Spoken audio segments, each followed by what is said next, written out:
Gimana Bang Jun akhirnya ikut turun tangan nih kasus yang lagi viral nih Ayu? Iya, jadi pertama-tama pastinya saya harus sampaikan saya nggak pernah kepingin nimbrung atau pansos karena alhamdulillah saya sudah punya popularitas lah, saya sudah dikenal orang.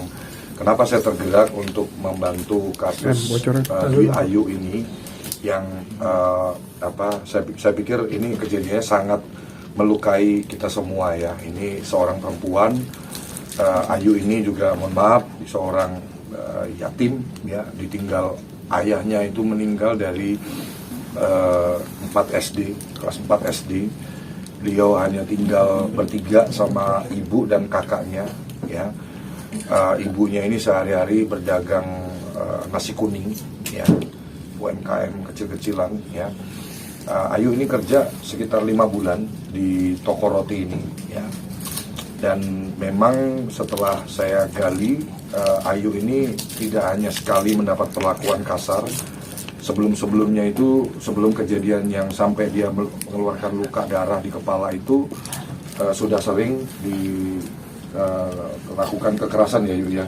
Dilempar tatung, dilempar meja ya ke badan gitu. Jadi pas hari H itu di bulan Oktober, Ayu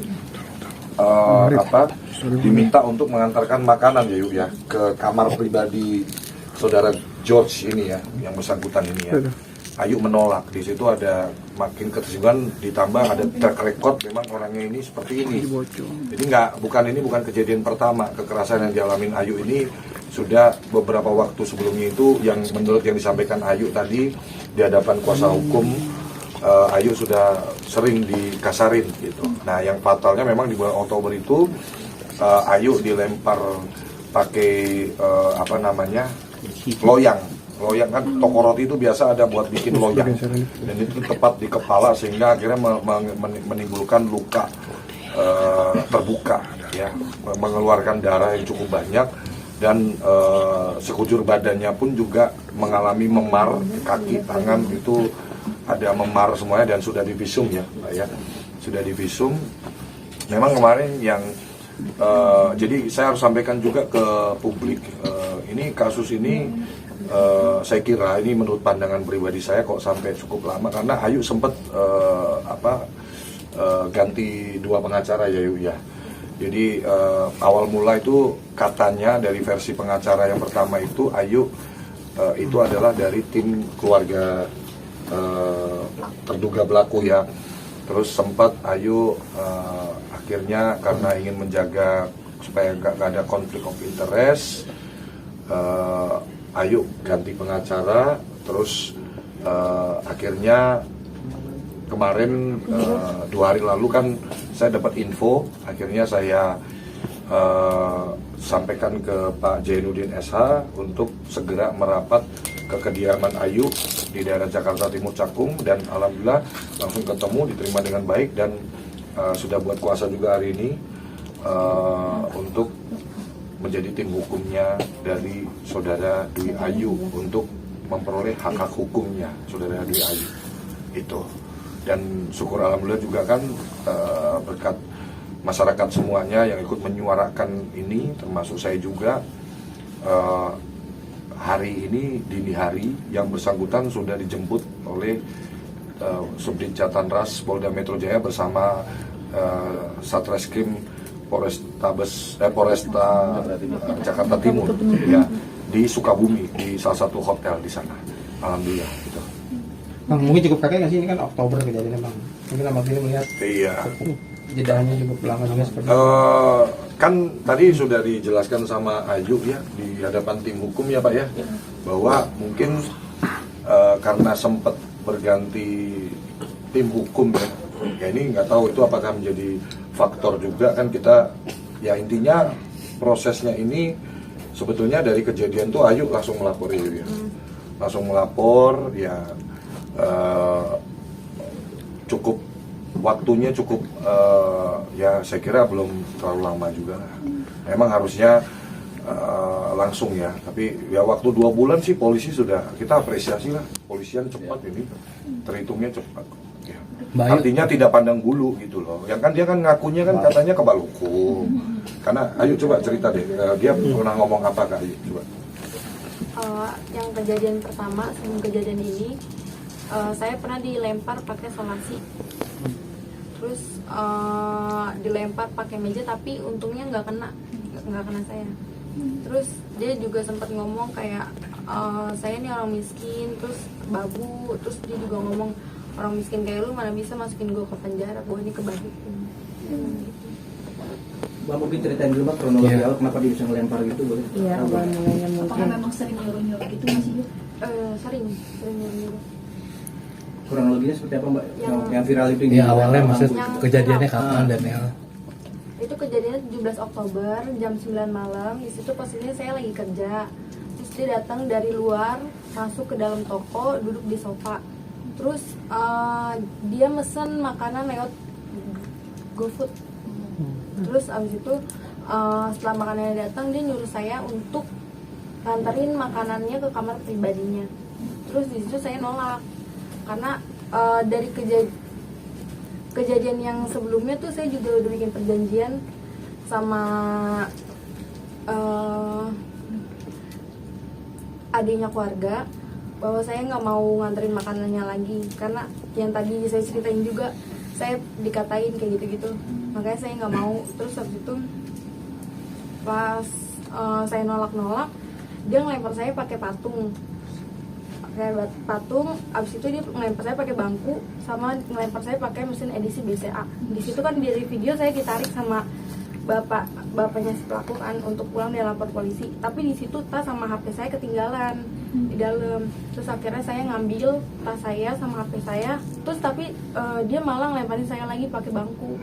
Terus saya kabur ke belakang ke tempat kayak oven gitu.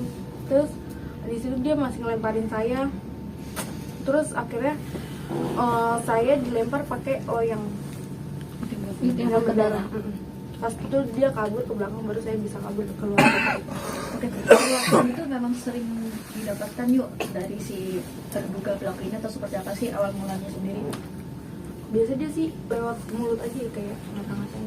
Oh, cuma verbal doang, tapi baru kali ini dirimu yang dilempar-lempar itu. Iya. Itu khusus kali sendiri apa karyawan? Kalau yang dilempar. Enggak kejadian. Dia berbuat Kejadian. kasarnya sama kamu doang sama atau karyawan. Oh semua Semua karyawan? karyawan. Orang tuanya sendiri nggak bisa nge-backup atau gimana untuk perlakuan anaknya kalau karyawan sendiri? Ya cuman ngebilang kamu jangan kayak gitu-gitu aja sih namanya.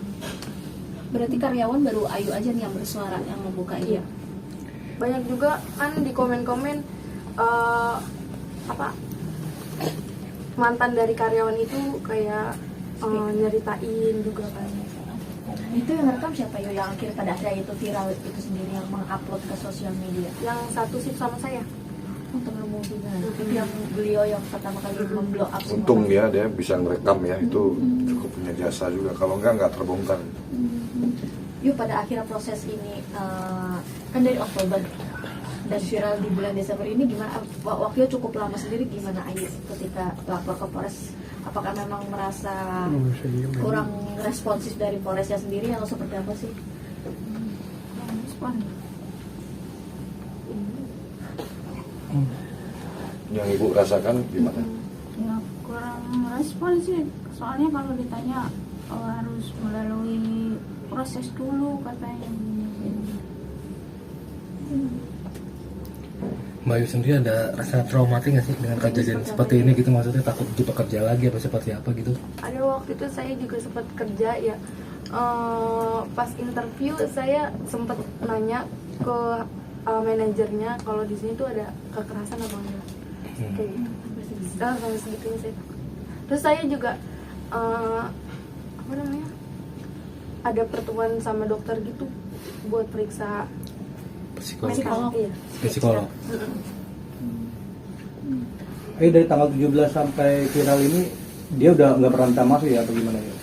Orang tuanya sih yang Orang minta tuanya maaf. aja. Apa berpindah seperti apa yuk? Boleh tahu? Apa? Minta maaf seperti apa, verbal atau di telepon atau ketemuan gitu? Kalau yang pas kejadian itu dia udah minta maaf lewat mulut, tapi orang tuanya aja. Terus pas berapa hari kemudian dia lewat PUWA. Saat kamu luka, dia pengen ganti rugi gak dari orang tuanya gitu, pengen biayain Rumah sakit. berobat gitu? dia sih ngomongnya gitu ya, tapi saya nggak ini sih. Sampai sekarang belum ada ganti Kalau rugi. gaji saya juga belum keluar. Berapa lama? Berapa lama? Gaji bulan Oktober mau ngambil itu belum keluar. Ayo, ada yang bilang bahwa si George ini punya backingan aparat. Mungkin seperti apa? Ayo. Saya sih biasa aja ya. Bener Ya nggak sih, udah kalau Kak? emang ini. Soalnya dia bilang katanya kebal hukum gitu. Banyak yang bilang punya backingan aparat. Kalau saya boleh menyampaikan, ini saya kira itu asumsi dia pribadi sih. Asumsi dia pribadi sih, karena saya pikir dia karena merasa, karena saya lihat aktivitasnya di Facebook kan memang dia sering membagikan foto-foto bersama aparat gitu-gitu kan. Saya kira ini klaimnya dia sendiri sih, saya kira. Karena ya aparat penegak hukum TNI Polri tidak pernah membackingi sesuatu orang yang bersalah ya. Saya harus sampaikan ini. Saya teman juga banyak di teman-teman di kepolisian, di TNI. Tidak mungkin ya, nggak usah jauh-jauh deh kasus yang dulu-dulu kan kurang kuat apa. Jadi menurut saya nggak ada orang boleh ngomong kita kebal hukum, nggak ada. Apalagi di era pemerintahan sekarang ini, presiden kita tegas, siapa yang bersalah akan dihukum sesuai aturan yang berlaku. Jadi ini sekaligus juga untuk masyarakat juga dengar semuanya. Nggak boleh takut pada intimidasi yang seperti itu. Kalau ada orang bilang, kamu dilakukan hal-hal yang tidak baik, terus dia bilang katanya dia kebal hukum apa-apa, saya yakin itu asumsi dia pribadi lah. Ya, karena ya aparat penegak hukum juga nggak akan melindungi orang yang melanggar hukum kan, seperti itu. Dan terbukti kan, jadi masyarakat juga maksudnya melihat faktanya bahwa yang bersangkutan buktinya kebal hukum nggak kan, ditangkap kan. Ayo, ketika kabar pelaku ditangkap dan diamankan, reaksi dirimu adalah legakah atau seperti apa? Karena kamu dari Oktober ya. Seneng juga, terus lega, tapi masih takut, terus masih mau bertanya ini beneran di penjara atau enggak? Ada intimidasi nggak sih setelah kejadian atau seperti apa, atau pasca ini? Orang tua pelaku pernah ngomong kan kalau nggak hapus videonya saya laporin ke polisi. Tapi itu chatnya dihapus sama dia. Tapi untungnya udah aku SS. Gimana nih Bang John, artinya nih mengawal Ayu dan keluarga? Ya kan 2 hari yang lalu ya kalau nggak salah ya, saya dapat berita ini, terus saya langsung speak up kan di sosial media saya untuk menyuarakan ini, karena saya kira orang-orang seperti Ayu dan kayak terakhir juga kasus yang di Surabaya itu kan juga saya keras bersuara, karena ya nggak boleh melakukan. Ya kalau salah dimarahin lah, ya kalau salah ditegur aja karyawan, nggak perlu sampai dengan cara dan tidak dibenarkan alasan apapun. Jangankan itu sampai ke karyawan gitu, orang kita nggak kenal aja kita gebukin aja, masalah hukum kok kan begitu kan. Harusnya pola berpikirnya harus konstruktif gitu. Apalagi ini pemilik usaha ini kan juga punya kewajiban dan tanggung jawab. Mestinya sih dari kejadian pertama harusnya ada action nyata untuk diproses secara pidana. Tapi ya menurut saya ada unsur pembiaran sih sampai, dan korbannya nggak cuman Ayu ya. Semoga dengan kejadian ini tidak boleh ada lagi di negara kita ini praktek-praktek sedemikian rupa yang mengintimidasi orang lemah. Ya saya tersinggung ya, dia katain miskin gitu. Emang seberapa kaya sih dia? Saya alhamdulillah perusahaan saya ada 12, karyawan saya 500 lebih, saya nggak pernah ngatain orang miskin kok. Saya nggak pernah jelek-jelekin ngerendahin orang ini miskin lu, babu lu. Ya memang itu istilah penyebutan untuk pembantu ART, tapi kan ya kita nggak boleh lah ngatain orang kayak begitu. Itu kan merendahkan harkat martabat orang. Semua punya harga diri loh. Jangan yang bilang punya harga diri cuma orang kaya. Semua orang manusia di dunia ini punya harga diri gitu. Dan saya kira dari kejadian ini ya saya tadi kasih semangat ya ke Ayu bahwa ya ini aku sekarang John LBF ada di samping kamu. Saya siapkan tim hukum. Kemarin sempat dia keluar di dana pribadi sampai jual motor untuk bayar tim hukum. Ya, ini pengakuan Ayu loh, betul ya? Ibu ya Bu, jual motor 12 juta ya Bu, bayar tim hukum ya. Nah, saya sampaikan tidak ada. Ayu saya mintain duit nggak buat bayar hukum? Enggak kan? Enggak ya? Oh, nanti dikira, jangan ada pikiran loh kayak bayar, enggak kan yuk? Bang John, kehadiran Ayu sendiri ke kantor Bang John nih, apakah ditarik menjadi karyawan apa ya? Ya, jadi pas viral itu saya naikin postingan dan saya langsung minta ke yang bersangkutan, teman saya orang media juga, Mas Pradipta ya, yang ngasih info ini ke saya. Terus saya minta nomornya Ayu, saya kabarin Ayu, udah kamu kerja sama saya aja gitu kan. Ayu ternyata mengenal saya dan dia langsung menyanggupi, saya insya Allah mau Pak kerja gitu kan. Karena yang saya dengar dari Ayu ini cuma digaji 2.100.000 untuk sebagai kasir di toko itu ya kan. Saya kira ya lebih baik kerja sama saya ya, OB saya gaji 5 juta, apa UMR lah, UMR DKI. Bahkan yang di Tangerang pun saya ikut standarnya UMR DKI, boleh dicek. Padahal UMR-nya mungkin lebih kecil. Karena saya pikir ya udahlah, nggak seberapa bedanya.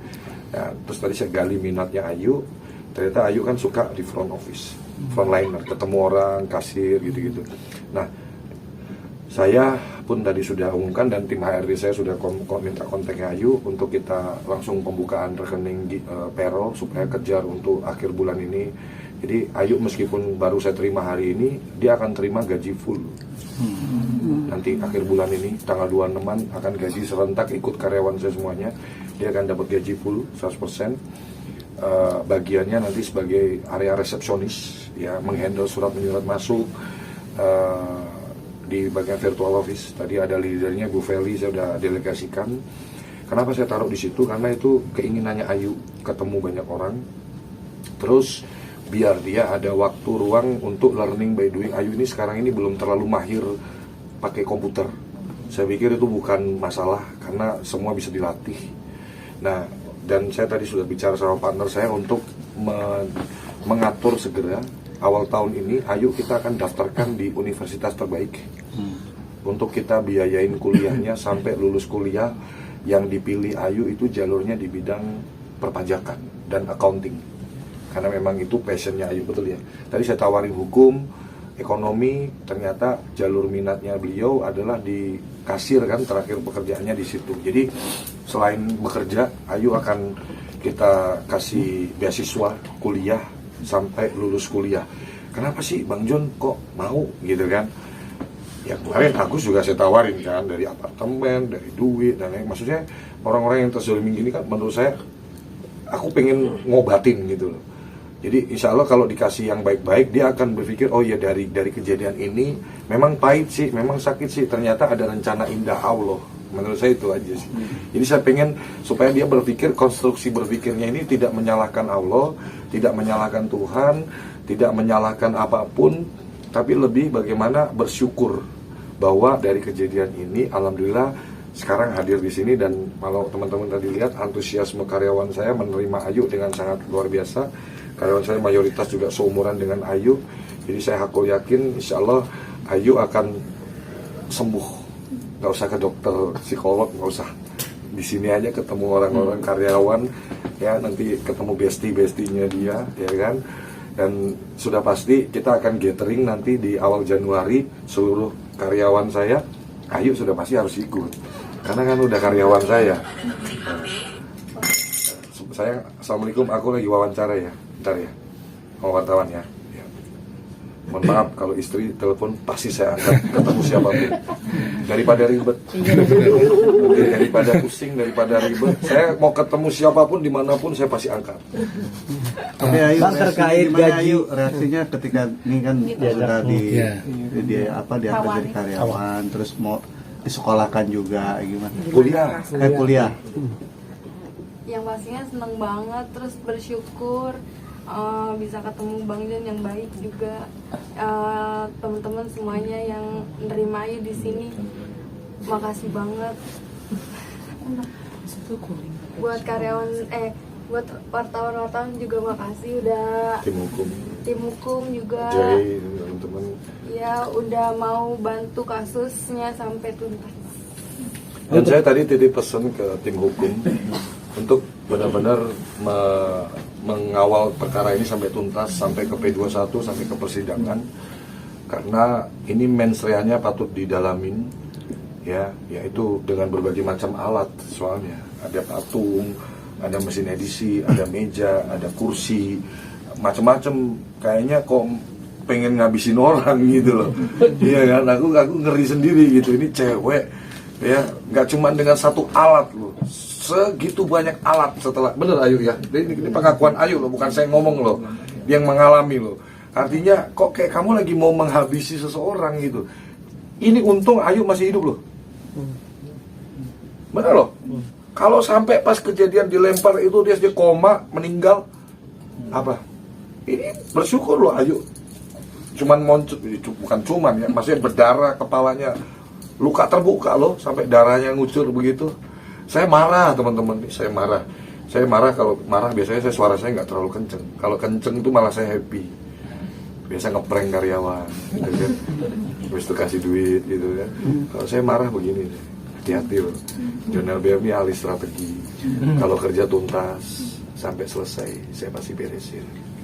Biar kamu kapok dan ada efek jerah. Nggak boleh. Supaya ada catatan di kemudian hari, orang-orang seperti ini jangan ada lagi. Kamu boleh merasa banyak duit, kamu boleh merasa sukses, tapi jangan gunakan itu untuk hal-hal yang mengintimidasi orang. Saya juga pernah kere, saya nggak suka orang dikata-katain miskin kamu, babu kamu. Saya nggak pernah. Dan itu benar-benar tindakan yang tidak terpuji. Ya, untung yang dikatain miskin nggak marah loh. Kalau itu kan bisa memicu gitu loh.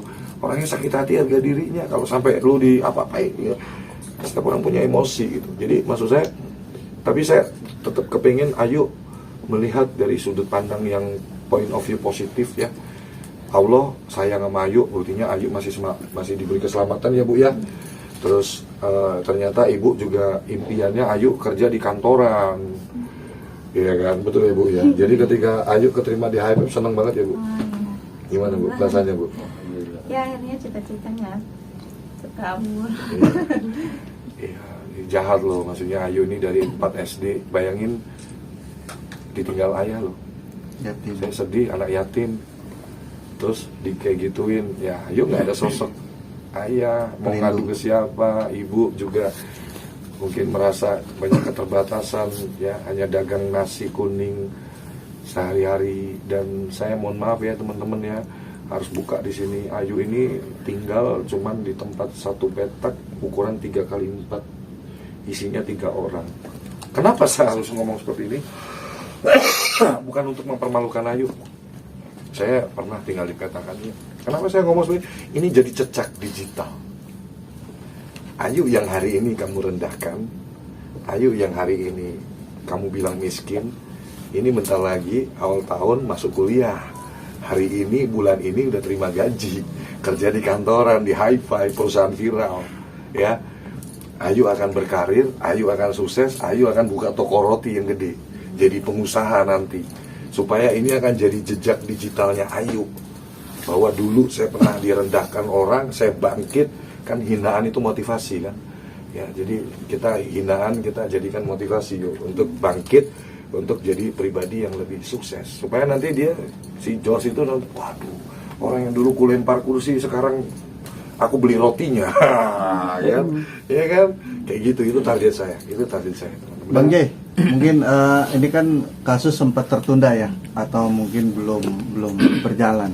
Nah, dari aspek hukumnya gimana prosesnya nantinya? Ya, sebenarnya terkait polisi, mereka berjalan sesuai prosedur ya. Jadi kalau menurut saya tidak terlambat ya, karena bagaimanapun pihak kepolisian tetap berhati-hati dalam rangka menemukan minimal 2 alat bukti gitu, seperti itu. Nah, di sini yang terjadi kan atas kasus ini terjadi atas 2 unsur ya, terkait moral dan hukum. Terkait moral bahwa Ayu ini juga mendapatkan perilaku atau kekasaran verbal yang dia katakan dia orang miskin, dia babu, seperti itu. Sebenarnya itu juga sudah masuk pasalnya ya, atas dugaan, ada pasalnya ya Pak? Ada, itu dugaan penghinaan ya. Itu juga sudah masuk. Dan terkait pasal penganiayaan sendiri itu dari laporan polisi itu dimasukkan ke pasal 351. Jadi penganiayaan sedang yang ancamannya sekitar 2 tahun 8 bulan. Cuma kita meminta ke pihak kepolisian untuk mendalami karena itu dimungkinkan masuk ke pelanggaran berat ya 354. Jadi ancamannya bisa 8 tahun penjara. Kalau penganiayaan berat. Jadi seperti itu. Tapi rencananya sudah bikin LP atau masih menunggu? Sudah ada kan? Kebetulan kan LP sudah ada. LP itu sudah dilaporkan dari tanggal 18 Oktober 2024 ya. Dan yang dicantumkan adalah pasal 351. Jadi kita meminta penyidik untuk mendalami karena ini dimungkinkan masuk ke pelanggaran penganiayaan berat ya, pasal 354 yang ancamannya 8 tahun. berarti akan membuat sebuah laporan baru. Tidak, jadi pengembangannya saja. Ya, betul. Bang, terkait gaji yang belum dibayar gimana tuh Bang? Diperjuangkan nggak Bang? Nah, itu juga bisa kita perkarakan gitu seperti itu ya. Nanti bisa saja kita kirim somasi. Berapa bulan aja yang tidak Dari Oktober kan? Oktober, November? Oh, November kamu udah nggak kerja ya? Oh. Oke, baik. Bang, terkait Ayu, kondisi Ayu kan ini kan dari Oktober, no viral, no justice ini kemarin nih Bang. Artinya kinerja dari pihak polisi ini seperti dipertanyakan karena kan sudah ada barang bukti video segala macam dan lukanya juga, ini gimana nih Bang? Ya, kita tetap mengapresiasi pihak kepolisian ya, seperti yang saya katakan tadi bahwa tidak ada gitu dugaan istilahnya bahwa polisi itu menunda-nunda terkait proses Ayu ini gitu. Memang mereka berhati-hati dalam konteks kasus ini gitu, dalam menemukan 2 alat bukti untuk mentersangkakan orang gitu. Jadi ini sama sekali tidak ada ya di polisi. Tapi memang saya juga berterima kasih buat netizen Indonesia yang turut serta mengawal kasus ini gitu sehingga jauh lebih cepat. Bang John, yang menarik nih, kan karyawan di sana banyak juga yang mengalami perlakuan ya. Apakah karyawan-karyawan yang lain akan ditarik menjadi bekerja di sini juga seperti Ya Ayu? boleh aja kalau memang mereka tertarik. Ini mungkin saya umumkan juga. Tapi ya intinya begini ya, saya sih sangat yakin bahwa ini bukan dari manajemen di perusahaan tersebut. Ini kita juga nggak boleh mendiskreditkan kegiatan usaha yang orang tuanya rintis, susah payah. Ini kan orang tuanya George ini orang baik, betul ya? Pernah nggak orang tuanya kasar? Jujur ya, berarti hanya si George kan. Nah artinya dari sini kan kita bisa menilai, ini kan orang usahanya jangan diganggu. Orang tuanya juga menurut saya nggak salah. Ini oknum, ya makanya saya bilang kan di keluarga ada oknum, di sekolah ada oknum, di mana-mana oknum itu ada. Ya sudah, biarin proses hukum. Toh kalau saya dengar tadi nggak salah, ayahnya nyuruh ngelaporin ke polisi ya, bener kan? Tuh dari pihak keluarganya nyuruh kok. Artinya ya masyarakat juga harus bijak. Ini yang salah bukan terus harus kita matiin toko rotinya, harus ini nggak boleh loh. Itu matiin rezeki orang dosa loh. Netizen saya minta harus bijak loh ngeliat ini loh. Nggak boleh terus gara-gara itu usahanya kita matiin. Itu ada karyawan yang udah kerja nerima penghasilan dari situ bisa dipecat loh karena usahanya mati. Kita harus konstruksi berpikir itu harus bijaksana lah. Kalau terkait tadi pertanyaan teman-teman, saya mau tambahin no viral no justice. Saya nggak percaya itu no viral no justice karena begini ya teman-teman. Bukan saya ngebela polisi, enggak. Saya apa adanya aja saya bilang. Logika nih, kita bermain logika. Satu polsek itu laporan polisi bisa berapa banyak setiap hari. Satu polres berapa, satu polda berapa. Dan semua orang pasti minta cepat. Kalau bisa habis lapor hari ini besok ditangkap. Gitu loh. Nah, sebetulnya kita viralin ini ya polisi itu butuh diviralin loh. Polisi itu justru kan welcome. Silakan masyarakat ngadu, ya laporkan, ya kan kalau ada kejadian. Ya itu membantu, bukan no viral no justice. Menurut saya itu membantu akselerasi supaya ini kasus urgent nih Pak, gitu aja. Kita bersuara ke situ, Pak ini tolong nih kasus urgent Pak, gitu. Tolong mungkin diselipin dulu lah Pak, dinaikin dulu prosesnya biar lebih cepat ke situ. Karena biar bagaimanapun kita harus mengapresiasi kepolisian Republik Indonesia. Faktanya dia ditahan loh teman-teman. Jadi kita nggak boleh skeptis, apalagi ini kan alat negara kita juga. pertahanan keamanan negara kita ini kan TNI, Polri yang bisa mendukung kita hari ini bisa ke kantor aman, makan siang aman, tidur nyenyak. Itu kan karena ada kekuatan keamanan negara kita yang bagus ya, sesuai peranan masing-masing. Jadi ini sekaligus saya sampaikan supaya ya jangan digiring-giring ke, ya itu haknya orang sih mau ngomong no viral no justice kan, ya menurut saya itu just awards gitu, cuman kata-kata lah. Tapi saya berharap ya jangan terus berhenti bersuara, silakan ayo netizen harus paling kenceng untuk bersuara untuk hal-hal yang tidak benar di masyarakat. Tapi jangan merendahkan atau menjelekkan institusi. Dibilangnya no viral no justice. Justice is justice menurut saya. Keadilan tetap keadilan. Nah tinggal ketika kita kompak kayak gini bersuara, speak up, ya menyuarakan untuk kebenaran, polisi kan terbantu. Ini urgent ini, publik marah ini. Ayo kita gas kenceng kayak gitulah kurang lebih ya menurut pandangan saya gitu ya. Mungkin Ibu mendengar kabar terduga pelaku ini diamankan di Ibu seperti apa, dan tahu kabar Ayu melakukan teman-teman ini dari siapa Bu? Kalau dengar kabar ini saya ya sangat gembira ya, karena akhirnya kasusnya bisa terpecahkan gitu. Kalau kabarnya itu ya dari Ayu ini yang kan. Dia pas pulang berdarah begitu Bu? Enggak, saya nelpon. Oh nelpon, ya. Ibu jadi tahu ya anak ibu kondisi seperti itu, hancur ya Bu ya hatinya Bu ya? Iya, langsung ditelepon Ya. lagi nih Polres. Ya, oke. Ini Jadi hukumnya seperti apa? Ini hukumannya seperti apa sih untuk pelaku? Ya yang sesimpel aja. yang pasti teman-teman, saya melalui kesempatan ini kan belum lama kejadian di Surabaya. Ya, hari ini kejadian lagi. Saya minta tolong buat masyarakat, janganlah bertindak seperti itu, ya. Tolong berpikir panjang, pasti akan, ini kan jadi kamu nggak bisa merayakan Nataru kan, jadinya kan, masuk bed, masuk sel.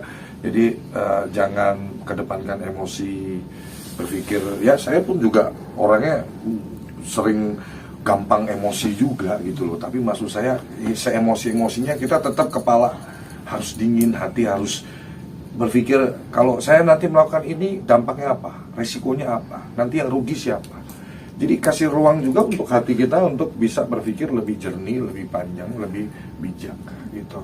Semoga kejadian ini bisa menjadi contoh untuk semuanya, untuk lebih menghargai orang lain, jangan ngata-ngatain orang. Itu triggernya kan dari situ, ngerendahin orang dulu. Karena dia merasa orang ini di bawah dia, jadi dia merasa punya hak untuk melakukan kekerasan terhadap saudara Ayu. Gak ada, tidak dibenarkan hal seperti itu ya. Saya berharap ini benar-benar membuat kapok kita semua ya. Dan kalau untuk Ayu, saya minta support dari seluruh masyarakat Indonesia.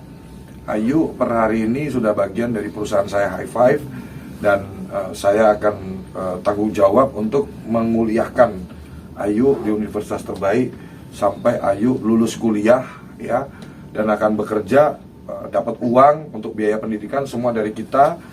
Untuk kehidupan sehari-hari Ayu akan terima gaji dari perusahaan saya ya. Itu semoga apa yang saya lakukan ini bisa membuat Ayu dan keluarga melewati masa sulit ini penuh harapan dan penuh keyakinan akan ada kehidupan yang lebih baik lagi di kemudian hari. Gitu. Yuk, untuk luka sendiri berapa jahitannya? Harusnya dijahit tapi saya nggak mau. Oke. Serem boy. Yuk, berharap hukumnya seperti apa sih? Apakah akan jalur damai ke nanti kalaupun pelaku meminta maaf atau RJ? Ya, maksudnya Nanti diserah di apa? Tim kuasa hukum kali ya. Maafin kali atau seperti apa? Dimaafin yuk, tapi hukum jalan. iya dimaafin tapi hukum tetap jalan. Oke, mantap.